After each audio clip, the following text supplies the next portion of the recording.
तुळजापूर तालुक्यातील मौजे निलेगाव येथे दिनांक 21 नोव्हेंबरला मध्यरात्री काही अज्ञात व्यक्तींनी अहमद मेहमुद्दीन शेख यांच्या गट नंबर 106 मधील शेतात जाऊन एकूण 1 हेक्टर 40 आर इतक्या क्षेत्रातील ऊसाला आग लावून पेटवून दिले।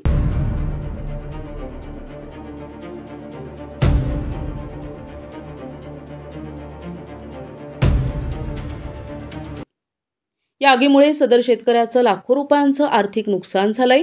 या गंभीर प्रकाराचा ग्रामपंचायत कार्यालय निलेगाव यांच्याकडून पाहणी आणि पंचनामा करण्यात आलाय।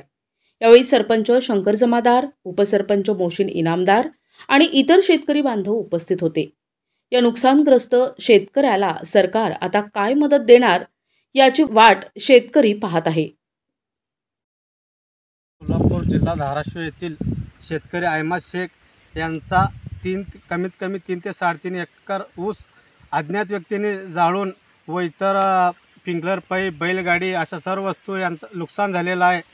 शेतकरी हा वर्षभर खूप कष्ट करून ऊस घालायला चालू होता ऊस त्यांचा, तेवढ्यात अज्ञात व्यक्तींनी रात्री 12 ते 1च्या दरम्यान येऊन शेतात ऊस जाळून निघून गेले।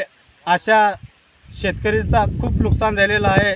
तरी आम्हाला सरपंच, उपसरपंच आम्ही सर्व इतर नागरिकांना कळवण्यात आली, तरी आम्ही इथं शेतात येऊन बघितलो तरी तर त्या शेतकरीचं नुकसान खूप झालेलं आहे। शेतकरी खूप कष्ट करून असं जर होत असेल तर शासनाने याच्याकडे लक्ष द्यावे आणि शेतकरीला न्याय मिळवून द्यावे हेच आमची मागणी आहे।